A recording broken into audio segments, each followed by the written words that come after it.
Hello friends, स्वागत है आप सभी का हमारे यूट्यूब चैनल यूके एकेडमी में। मैं ब्रजेश कुमार। अब आपको आगे जो मैंने आपको ब्लॉक डायग्राम बताया था, ठीक है, तो उसी के अगले टॉपिक पर हम आज बात करेंगे। मैंने आपको इनपुट डिवाइस आउटपुट डिवाइस के बारे में पूरी तरह से बता दिया है। हम आगे बात करेंगे कंट्रोल यूनिट और जो हमारी एएलयू होती है, और उसके बाद हम बात करेंगे सेकेंडरी मेमोरी के बारे में।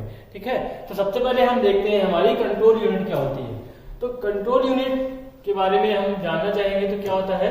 तो कंट्रोल यूनिट क्या होती है, सीपीयू का एक मेन घटक होता है जो कंप्यूटर सिस्टम में घटित होने वाली सभी प्रकार के ऑपरेशंस को कंट्रोल और डायरेक्ट करने का काम करता है। मतलब जो हमारा सीयू होता है वो कंप्यूटर सिस्टम के अंदर जितनी भी प्रकार की प्रक्रियाएं होती हैं उन सभी की कंट्रोलिंग करने का काम करता है। तो आसान भाषा में अगर हम कहें कि हमारे द्वारा इनपुट में जो भी हम इंस्ट्रक्शन या डाटा देते हैं उन सभी डाटा को कंप्यूटर सिस्टम की अन्य अदर यूनिट्स तक पहुंचाने के लिए जो काम होता है वो कौन करता है, कंट्रोल यूनिट के द्वारा किया जाता है। मतलब जब भी हम किसी भी प्रकार का इंस्ट्रक्शन या इनपुट या निर्देश हम इनपुट डिवाइसेस के माध्यम से कंप्यूटर सिस्टम में देते हैं तो उन सभी को जिससे उससे संबंधित यूनिट जो भी दूसरी यूनिट है, जैसे मान लीजिए हमें किसी डाटा को सेव करना है, तो सेव करने का मतलब होता है कि हम डाटा को स्टोर करना चाहते हैं हार्ड डिस्क पर, यानी कि सेकेंडरी मेमोरी पर। तो हम तो केवल कमांड दे देते हैं ना कि हमने कमांड दे दिया सेव कमांड पे क्लिक किया तो वो डाटा अपने आप हार्ड डिस्क पर या जो भी हमारी लोकेशन होती है वहां पर स्टोर कैसे हो जाता है। तो वो काम सारा किसका होता है, कंट्रोल यूनिट का होता है। यूजर द्वारा जो भी इंस्ट्रक्शन या डाटा हम कंप्यूटर सिस्टम को देते हैं तो कंट्रोल यूनिट का ही मेन काम होता है कि उसको दूसरी जो भी हमारे कंप्यूटर सिस्टम की दूसरी यूनिट्स हैं उन तक किस प्रकार से ट्रांसफर किया जाएगा। तो इसलिए हम कह सकते हैं कि कंट्रोल यूनिट सभी प्रकार के ऑपरेशंस को कंट्रोल और डायरेक्ट करने का काम करती है। आगे बात आती है, इसके लिए सबसे पहले ये मेमोरी रजिस्टर से इंस्ट्रक्शन को रिसीव करता है और उसके बाद उनकी व्याख्या करता है, और व्याख्या करने के बाद इंटरप्रेट करता है। इंटरप्रेट करने का मतलब होता है उन्हें वो ट्रांसलेट करता है कि आपके द्वारा दिया गया जो कमांड है वो किस प्रकार कार्य करेगा और क्या कार्य करेगा। उसके बाद जब इंटरप्रेट कर लेता है तो इंटरप्रेट किए गए निर्देशों के अनुसार डिफरेंट यूनिट तक उन्हें सेंड कर देता है। मतलब जैसे आपने कोई डाटा दिया 2+2, तो 2+2 का जो काम है वो ना तो मेमोरी के द्वारा किया जाएगा और ना ही सेकेंडरी मेमोरी के द्वारा किया जाएगा। तो 2+2 एक प्रकार का अर्थमेटिकल कैलकुलेशन होता है जो हमारे कंप्यूटर सिस्टम की एएलयू यानी कि अर्थमेटिक एंड लॉजिक यूनिट के द्वारा किया जाता है। तो जैसे ही आपने 2+2 इनपुट किया तो 2+2 को उसने क्या किया, इंटरप्रेट किया। इंटरप्रेट करने में उसको पता चलेगा कि इसमें क्या है, एक प्रकार का मैथमेटिकल कैलकुलेशन पूर्ण किया जाना है।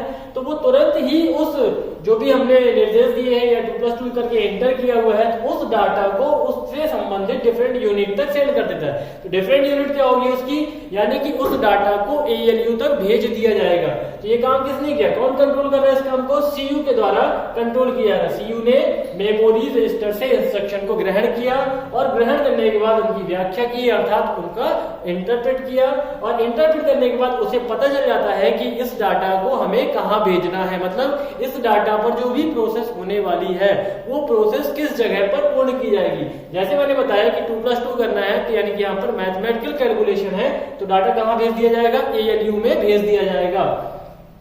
तो इन सारे कामों को यहाँ एक मेन लाइन लिखी हुई है कि जो सीयू होता है वो इस प्रकार के सारे कामों को करने के लिए क्या जनरेट करता है, क्लॉक सिग्नल का प्रयोग करता है। मतलब जब भी इसे किसी अदर डिवाइस पे कोई भी कैलकुलेशन या हम डाटा सेव करना चाहते हैं, इस प्रकार का कोई भी काम करना है तो वो कंट्रोल करने के लिए एक क्लॉक सिग्नल जनरेट करता है। क्या जनरेट करता है, क्लॉक सिग्नल जनरेट करता है। सीयू किसी भी प्रकार के इंस्ट्रक्शन को एक डिवाइस से दूसरी डिवाइस में भेजने के लिए क्लॉक सिग्नल का उपयोग करता है, जिससे यह सुनिश्चित हो पाता है कि डाटा उसके सही स्थान तक पहुंच सके। तो सीयू जो होता है वो कंट्रोल सिग्नल्स के माध्यम से डेटा के ट्रांसमिशन को कंट्रोल करता है कि किस प्रकार से डाटा एक यूनिट से दूसरी यूनिट पर भेजा जाएगा। अब आगे बात करते हैं, यहाँ तो सीयू का काम खत्म हो गया। सीयू हम मानते हैं कि सीयू क्या है, एक प्रकार से ट्रैफिक पुलिस की तरह काम करता है। जिस प्रकार ट्रैफिक पुलिस चौराहे पर खड़े होकर के लोगों को इधर से उधर जाने के लिए कंट्रोल करती है, सेम उसी प्रकार से यहाँ पर सीयू क्या करता है, डेटा या इंस्ट्रक्शन को एक यूनिट से दूसरे यूनिट पर किस प्रकार जाएगा और कैसे जाएगा, इन सभी चीजों के कंट्रोलिंग का काम सीयू के द्वारा किया जाता है। अब आगे बात करते हैं हम दूसरी यूनिट हमारी आती है ALU, arithmetic and logic unit. ALU का काम क्या होता है? ALU जो है सीपीयू के अंदर सभी अर्थमेटिक और लॉजिकल ऑपरेशंस को करने के लिए कौन जिम्मेदार होता है? ALU जिम्मेदार होता है।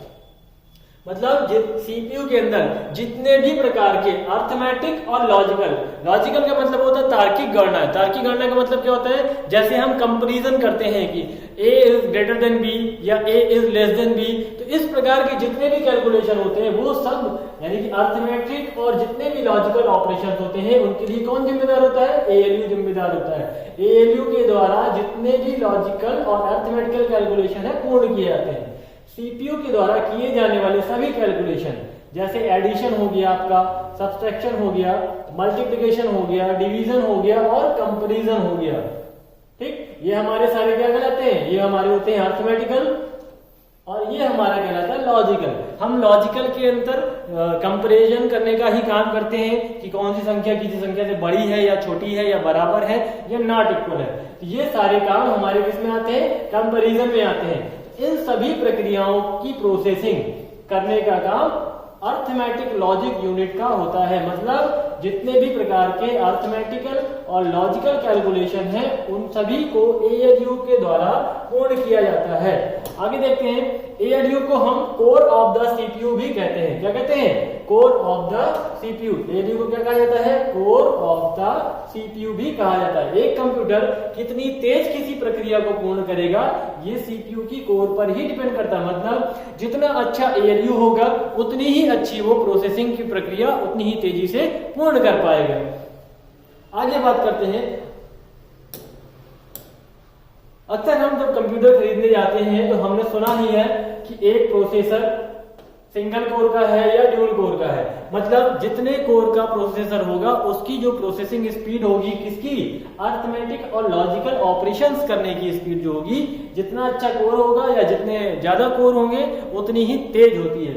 इसलिए हम जब बात करते हैं कि सिंगल कोर है या ड्यूल कोर है, सिंगल कोर है या ड्यूल कोर है, तो जो ड्यूल कोर होता है इसकी जो प्रोसेसिंग स्पीड होती है वो तेज होती है। ठीक है, अब आगे बात करते हैं। अगला नंबर हमारा आता है सेकेंडरी मेमोरी। मैंने आपको बताया था हमारी 5 यूनिट होती हैं। पहली होती है इनपुट, दूसरी होती है आउटपुट, तीसरी होती है मेमोरी, चौथी होती है सीयू और पांचवी होती है ALU। तो हमने अपने जितनी भी कंप्यूटर के ब्लॉक डायग्राम में यूनिट थी उनके बारे में पढ़ लिया है। अब हम बात करते हैं सेकेंडरी मेमोरी के बारे में, क्योंकि मैंने आपसे कहा था कि जो भी सेकेंडरी मेमोरी में आती हैं वो सारी स्टोरेज डिवाइस होती हैं, इन्हें हम अलग से पढ़ेंगे। अलग से पढ़ने का मतलब होता है कि इनके बारे में हम डीपली नॉलेज अलग से लेते हैं कि ये क्या होती है और कैसे काम करती हैं। तो सबसे पहले देखते हैं सेकेंडरी मेमोरी की परिभाषा क्या होती है। सेकेंडरी मेमोरी को हम ऑक्सिलरी मेमोरी भी कहते हैं। क्या कहते हैं? Auxiliary memory. एक और नाम है इसका, ये याद रखिएगा, पेपर में कभी कभी इस नाम से भी इसको पूछा जाता है। सेकेंडरी मेमोरी को हम ऑक्सिलरी मेमोरी भी कह सकते हैं। ठीक है, इसे कंप्यूटर सिस्टम के साथ यानी कि सीपीयू के साथ अलग से जोड़ा जाता है और इसका उपयोग किस में लिया जाता है? स्टोरेज के काम में उपयोग किया जाता है। मतलब सेकेंडरी मेमोरी के अंतर्गत जितनी भी डिवाइस आती है, मैंने बताया था आपको कि सेकेंडरी मेमोरी के अंतर्गत जितनी भी डिवाइस आती है उनका उपयोग डेटा या प्रोग्राम्स को स्टोर करने के लिए किया जाता है। फिर इसे सेकेंडरी स्टोरेज डिवाइस भी कहते हैं। अब देखिए अंतर यहाँ पर लिखा हुआ है, प्राइमरी मेमोरी की अपेक्षा सेकेंडरी मेमोरी यानी कि इसकी गति, इसकी मतलब किसकी? सेकेंडरी मेमोरी की गति क्या होती है? कम होती है। यानी कि डेटा ट्रांसमिशन का जो रेट है, जो डेटा ट्रांसमिशन की गति है वो प्राइमरी मेमोरी में अधिक होती है और सेकेंडरी मेमोरी में कम होती है। लेकिन क्या लगा है? इसकी स्टोरेज क्षमता प्राइमरी मेमोरी की अपेक्षा अधिक होती है। मतलब जो हम डेटा स्टोर करने की क्षमता देखते हैं वो प्राइमरी मेमोरी में कम होती है और सेकेंडरी मेमोरी में ज्यादा होती है। फिर आगे क्या कर रहे हैं? आवश्यकता पड़ने पर हम इसे अपग्रेड कर सकते हैं। अपग्रेड करने का मतलब क्या है? क्योंकि हम सेकेंडरी स्टोरेज डिवाइसेस को सीपीयू में अलग से जोड़ते हैं, बाहर से जोड़ते हैं, तो हम जब हमको जरूरत हमारी बढ़ती है, उसकी क्षमता बढ़ाने की आवश्यकता पड़ती है, तो हम उस पर नई हार्ड डिस्क लगा सकते हैं या नई पेन ड्राइव का यूज कर सकते हैं या बड़े साइज की और कोई अलग सेकेंडरी स्टोरेज डिवाइस का यूज कर सकते हैं। तो इसलिए कहा गया है कि हम इसे आवश्यकता पड़ने पर अपग्रेड कर सकते हैं। मतलब हम इसकी क्षमता को घटा भी सकते हैं और बढ़ा भी सकते हैं। आगे क्या कहता है? सेकेंडरी मेमोरी के अंतर्गत कितनी प्रकार की डिवाइसें आती है, निम्नलिखित। सेकेंडरी मेमोरी के अंदर सबसे पहला नंबर दिया हुआ है मैग्नेटिक टेप, और दूसरा नंबर दिया हुआ है मैग्नेटिक डिस्क, तीसरा है ऑप्टिकल डिस्क, और चौथा है यूएसबी फ्लैश ड्राइव। ठीक है, तो 4 प्रकार की जो डिवाइसेज होती हैं वो सेकेंडरी मेमोरी के अंतर्गत प्रयोग की जाती हैं। पहली है मैग्नेटिक टेप, दूसरी है मैग्नेटिक डिस्क, तीसरी है ऑप्टिकल डिस्क, और चौथी है यूएसबी ड्राइव या फ्लैश ड्राइव। अब इनके बारे में हम डिटेल से अगली स्लाइड पर पढ़ेंगे तो समझ जाएंगे कि ये होती क्या है और कैसे काम करती है। सबसे पहले हम बात करते हैं मैग्नेटिक टेप की। ठीक है, तो मैग्नेटिक टेप कुछ इस प्रकार से दिखाई देता है। आप सभी लोगों ने बचपन में देखा होगा, अगर तो कुछ ऐसा आप लोगों ने टेप देखा होगा। ठीक है, और इस प्रकार से उसमें रील्स होती हैं जिसे हम लोग रिबन बोलते हैं। तो ये हमारी होती है मैग्नेटिक टेप। देखो लिखा भी हुआ है, यह देखने में किसी पुराने जमाने के टेप रिकॉर्डर की कैसेट की तरह होती है। अब इसमें जो डाटा स्टोरेज की जो टेक्निक है उसके बारे में थोड़ा समझते हैं क्या होता है। इसमें एक प्लास्टिक का रिबन पाया जाता है। क्या पाया जाता है, क्योंकि यहाँ आप इमेज में देख रहे हैं कि ये प्लास्टिक का रिबन है।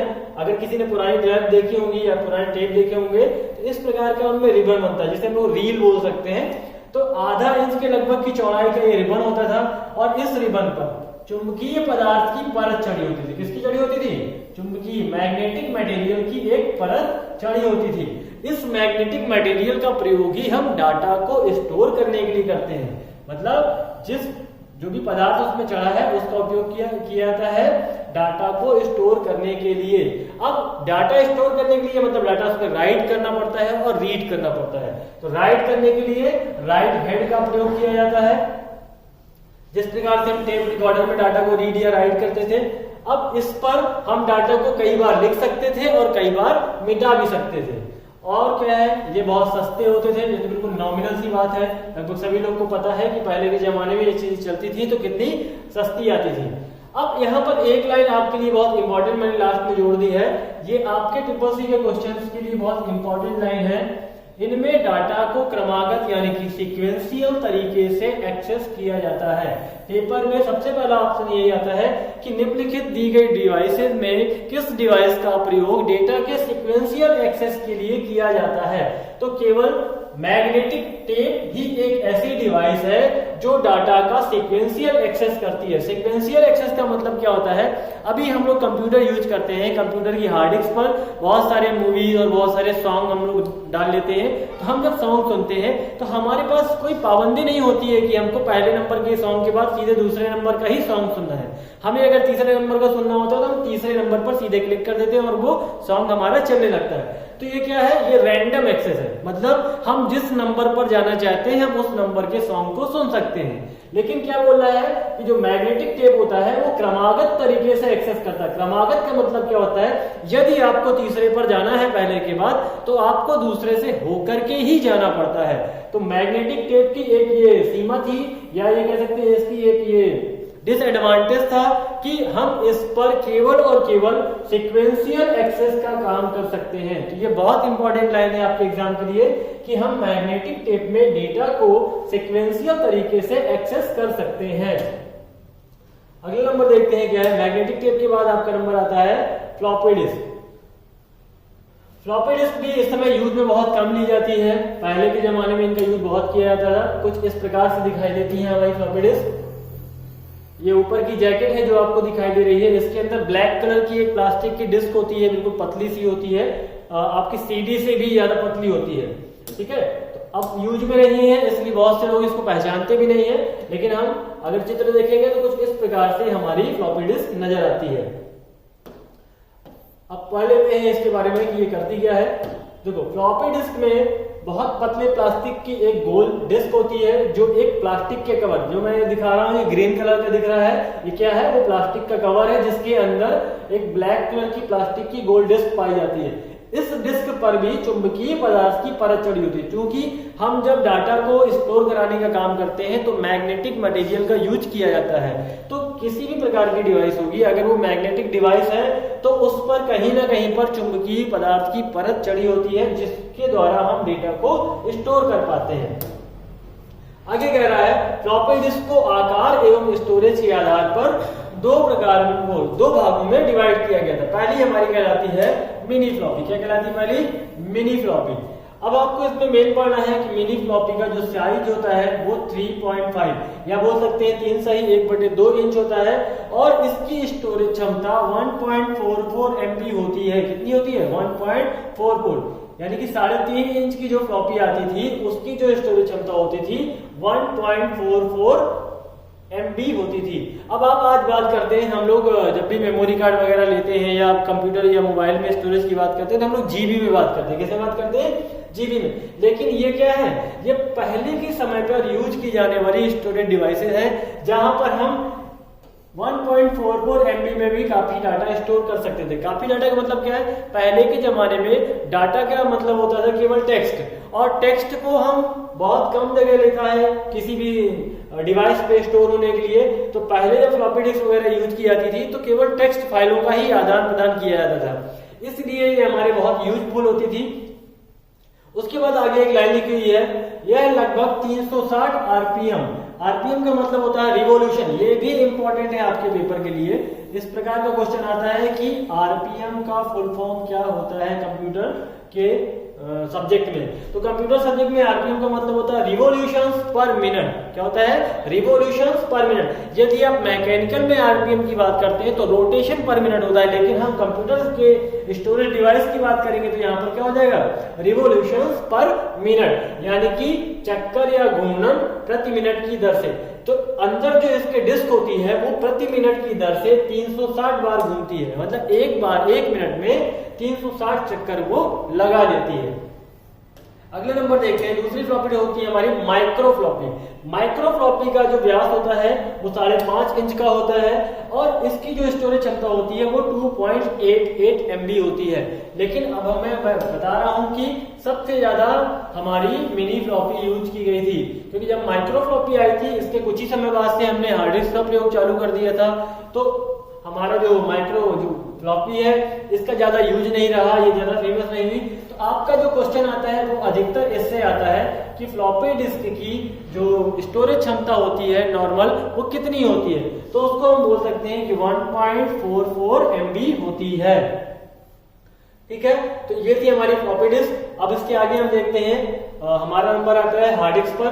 हार्ड डिस्क तो मेरे ख्याल से लगभग सभी लोगों ने देखी होगी। आज हम हार्ड डिस्क के अंदर के पार्ट की बात करेंगे। हार्ड डिस्क जो बाहर से होती है वो चौकोर सी होती है, वो दिखती है तो चौकोर होती है, लेकिन अंदर क्या क्या पाया जाता है उसके बारे में बात करेंगे। ये कुछ इमेज दिख रही है, अंदर की जो उसकी डिस्क है उसको हम लोगों ने यहाँ पर डिफाइन किया हुआ है। जब आप पढ़ेंगे तो आपको अच्छे समझ में आ जाएगा।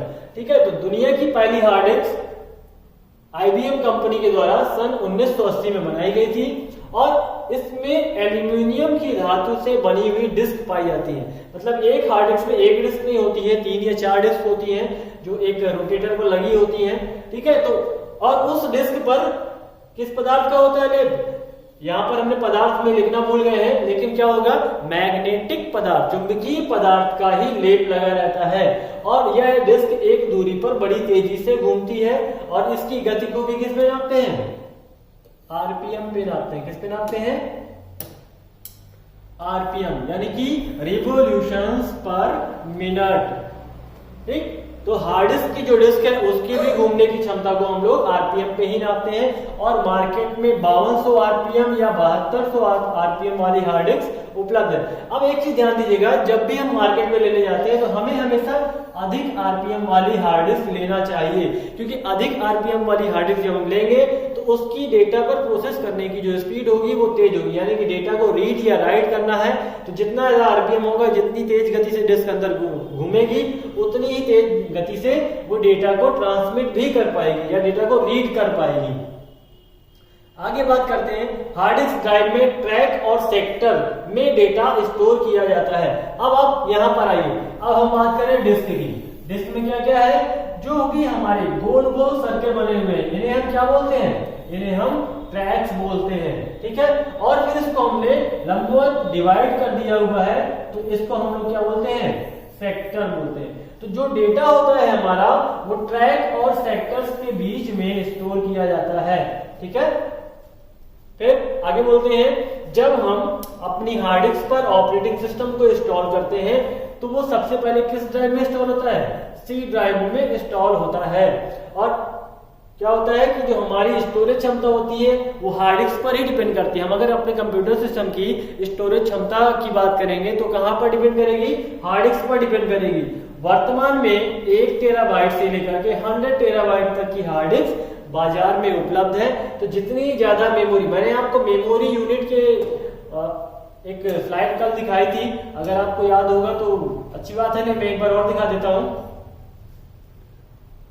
ये हमारी मेमोरी यूनिट है जहां पे 4 बिट होती है, वो 1 निब्बल के बराबर होती है। और उसके बाद 8 बिट बराबर 1 बाइट होता है। उसके बाद 1024 बाइट जो होती है वो 1 किलोबाइट होता है। 1024 किलोबाइट बराबर 1 MB होता है। 1024 MB बराबर 1 गीगाबाइट होता है। 1024 GB बराबर 1 TB होता है। TB का मतलब होता है टेराबाइट। उसके बाद 1024 TB बराबर 1 पेटाबाइट। 1024 पेटाबाइट बराबर 1 एक्साबाइट। 1024 एक्साबाइट बराबर 1 जेटाबाइट। 1024 जेटाबाइट बराबर 1 योटाबाइट। तो इस प्रकार से हमारी जो मेमोरी का जो सर्किल है, जो साइकिल है, वो क्रिएट किया जाता है। सबसे छोटा साइज बिट होता है जिसमें हम जैसे बोल सकते हैं कि बाइनरी की जो दो डिजिट्स होती हैं उन्हें हम बिट कहते हैं, 0 या 1, तो 2 ही बिट होती हैं। तो उन बिट्स के समूह से 4 बिट जब मिलती हैं तो 1 निब्बल बनाती हैं, 8 बिट बनती हैं तो 1 बाइट बनाती हैं, और 10 से 24 बाइट मिलकर के हमारा 1 किलोबाइट का डेटा तैयार करती है। तो इस प्रकार से हमें ये बढ़ते हुए क्रम में समझना है कि होती क्या है। तो मैंने अभी बताया हार्ड डिस्क में आपको कि हमारे पास 1 TB से लेकर के 100 TB तक की हार्ड डिस्क मार्केट में उपलब्ध हो गई है। यानी कि हमने अपने कंप्यूटर की स्टोरेज क्षमता को काफी अधिक बढ़ा लिया है और हम उसमें अब बहुत अधिक मात्रा में डेटा को स्टोर कर पाते हैं।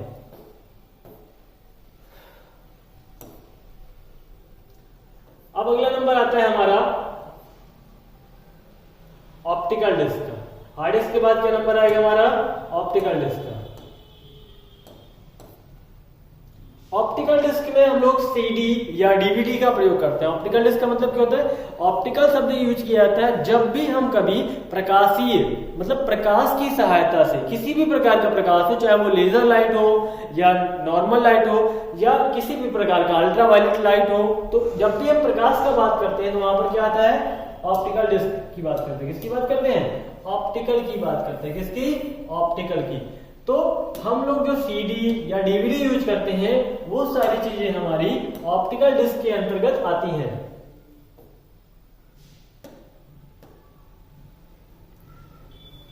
इसको देख के ही आप पहचान गए होंगे कि ये क्या है।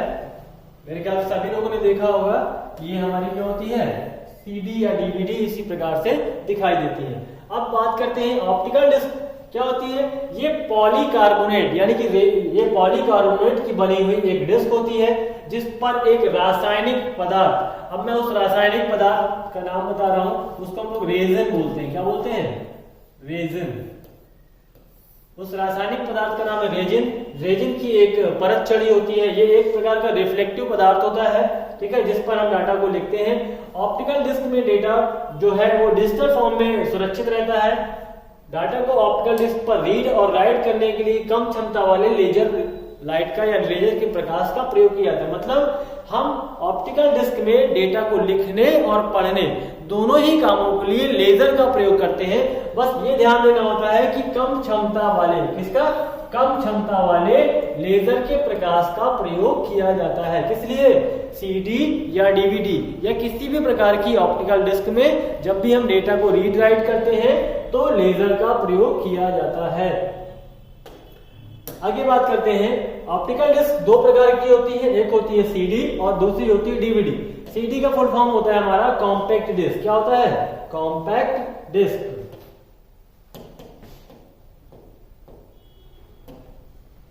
CD का फुल फॉर्म क्या होता है? Compact disc. इसकी क्षमता हार्ड डिस्क से कम होती है और फ्लॉपी डिस्क से अधिक होती है। इसमें लगभग 700 MB तक के डेटा को स्टोर किया जा सकता है। मतलब CD की जो स्टोरेज क्षमता होती है वो 700 MB के लगभग होती है।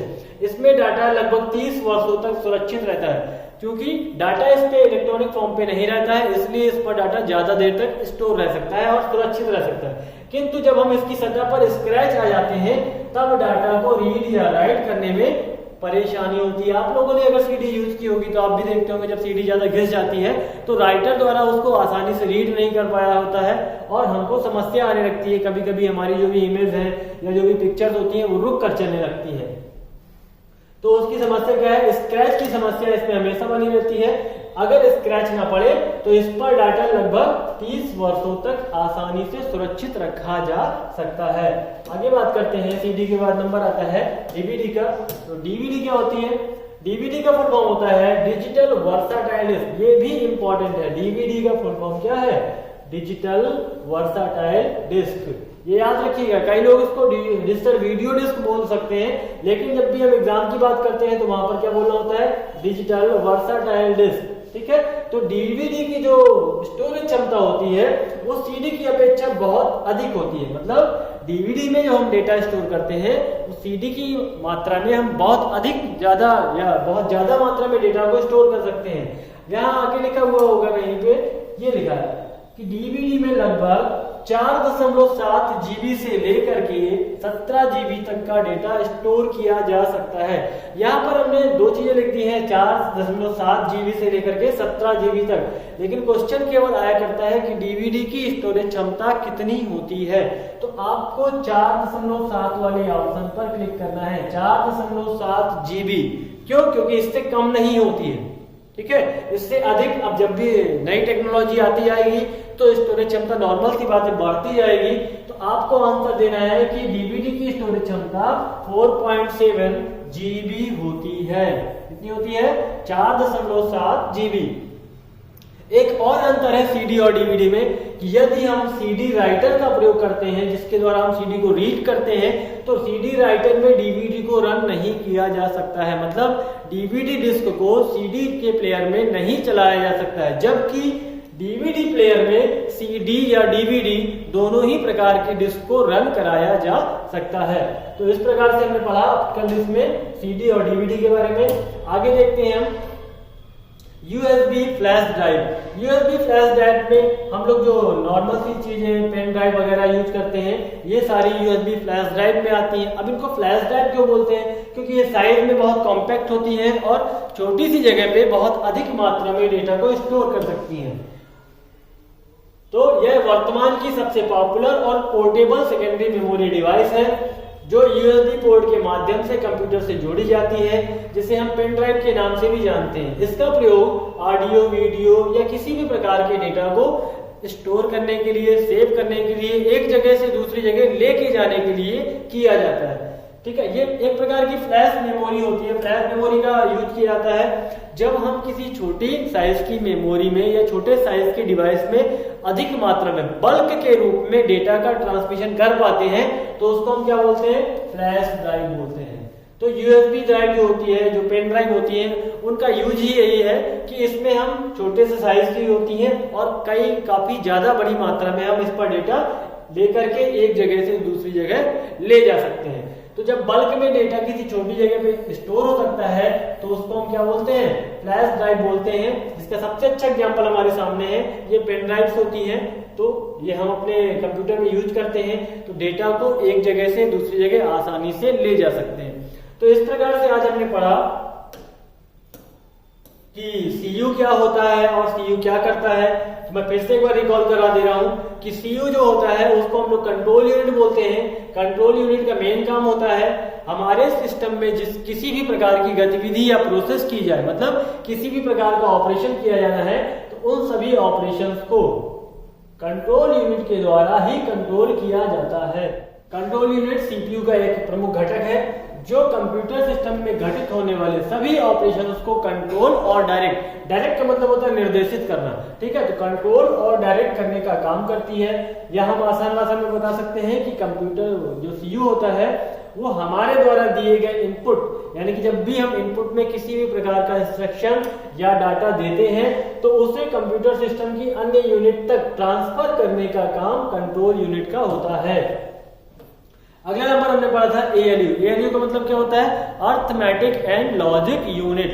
अर्थमेटिक मतलब जितने भी गणितीय कैलकुलेशन होंगे, लॉजिक का मतलब जितने भी तार्किक कैलकुलेशन किए जाएंगे वो सारे ALU के माध्यम से पूर्ण किए जाते हैं। यहाँ पर लिखा भी हुआ है कि जितने भी एडिशन, सब्ट्रैक्शन, मल्टीप्लिकेशन, डिवीजन और कंपैरिजन, इस सभी प्रकार के कामों को अर्थमेटिक लॉजिक यूनिट के द्वारा पूर्ण किया जाता है। इसके बाद हमने पढ़ा था सेकेंडरी मेमोरी के बारे में, या हम कह सकते हैं स्टोरेज डिवाइसेस के बारे में। तो सेकेंडरी मेमोरी के अंतर्गत हमारी सभी स्टोरेज डिवाइसेस आती है। यहाँ एक लाइन इंपॉर्टेंट है कि सेकेंडरी मेमोरी को ऑक्सिलरी मेमोरी भी कहा जाता है, ठीक है। और इसका प्रयोग अधिक मात्रा में डेटा को स्टोर करने के लिए किया जाता है। और इस पर स्टोर किया गया डेटा स्थायी रूप से स्टोर रहता है। ये बात भी ध्यान दीजिएगा, प्राइमरी मेमोरी में जो डेटा स्टोर होता है वो अस्थायी होता है, जब तक पावर सप्लाई मिलेगी तब तक डेटा रहेगा। लेकिन सेकेंडरी मेमोरी में डेटा क्या है, वो स्थायी रूप से स्टोर रहता है, मतलब काफी समय तक उस पर स्टोर रहता है, जब तक कि हमारे द्वारा उसको डिलीट ना किया जाए या वह डिवाइस खराब ना हो जाए। सेकेंडरी मेमोरी के अंतर्गत हमने कौन कौन सी डिवाइस पढ़ी? सबसे पहला हमने पढ़ा मैग्नेटिक टेप। इसकी एक इंपॉर्टेंट बात कि मैग्नेटिक टेप जो होता है वो डेटा का सीक्वेंशियल, यानी कि इसमें डेटा को क्रमागत अर्थात सीक्वेंशियल तरीके से एक्सेस किया जाता है। और ये एक टेप रिकॉर्डर की तरह होता है जिसमें एक रिबन पाया जाता है। रिबन पर मैग्नेटिक मटेरियल की परत चढ़ी होती है जिसका प्रयोग हम डाटा को रीड या डाटा को स्टोर करने के लिए करते हैं। इसके बाद दूसरा नंबर हमारा था फ्लॉपी डिस्क। फ्लॉपी डिस्क भी नहीं देखी थी हम लोगों ने, तो यहाँ पर देख सकते हैं इस प्रकार की होती है। फ्लॉपी डिस्क में भी हमारा जो इम्पोर्टेंट क्वेश्चन है वो ये है कि जो हमारी मिनी फ्लॉपी होती है इसकी जो स्टोरेज क्षमता, ये क्वेश्चन हमारा ट्रिपल के लिए इम्पोर्टेंट है कि 3.5 इंच की जो फ्लॉपी डिस्क होती है उस पर हम 1.44 MB का डाटा ही स्टोर कर पाते हैं। उसके बाद अगला नंबर हमने पढ़ा था हार्ड डिस्क। तो हार्ड डिस्क ड्राइव क्या करती है? हार्ड डिस्क ड्राइव में इंपॉर्टेंट लाइन होती है कि हार्ड डिस्क ड्राइव में डेटा जो हमारा होता है वो ट्रैक और सेक्टर्स में, किसमें जाता है? ट्रैक और सेक्टर्स में। ये इंपॉर्टेंट है, हार्ड डिस्क ड्राइव में डाटा जो स्टोर होता है वो ट्रैक और सेक्टर्स में होता है। ट्रैक और सेक्टर्स अगर बने हुए हैं आप उनको पहचान सकते हैं कि कैसे हैं, ठीक है। इसके बाद अगला नंबर क्या था? Optical disc. ऑप्टिकल डिस्क में मैंने बताया दो चीजें होती हैं, एक होती है CD और दूसरी होती है DVD। तो CD की स्टोरेज क्षमता कितनी होती है? 700 MB। ये इंपॉर्टेंट है, यहाँ पर CD की स्टोरेज क्षमता 700 MB और DVD की स्टोरेज क्षमता 4.7 GB। ठीक, ये लाइनें आपके लिए इंपॉर्टेंट है, इन्हें आपको अच्छे से याद रखना है, आपके एग्जाम के लिए बहुत इंपॉर्टेंट चीजें हैं ये। उसके बाद हमने अगला नंबर पढ़ा था USB फ्लैश ड्राइव, ठीक है। तो USB फ्लैश ड्राइव को मेरे ख्याल से सभी लोग अच्छे से पहचानते हैं क्योंकि आज के जमाने में इनका बहुत उपयोग किया जाता है, ठीक है। तो इन्हें हम USB पोर्ट के द्वारा सिस्टम से सीधे कनेक्ट कर सकते हैं। एक लाइन और बढ़ा सकते हैं यहाँ पर आप कि इन्हें हम प्लग एंड प्ले डिवाइसेस भी मानते हैं। क्या बोलते हैं इनको? Plug and play. Plug and play का मतलब क्या होता है?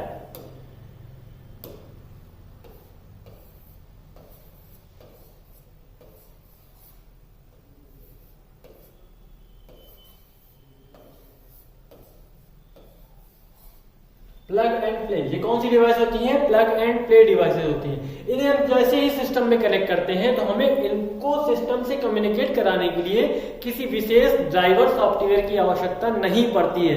ये लगाते ही कंप्यूटर सिस्टम के साथ अपने आप कम्युनिकेट करने लगती हैं, इसलिए इन्हें प्लग एंड प्ले डिवाइसेस भी कहा जाता है।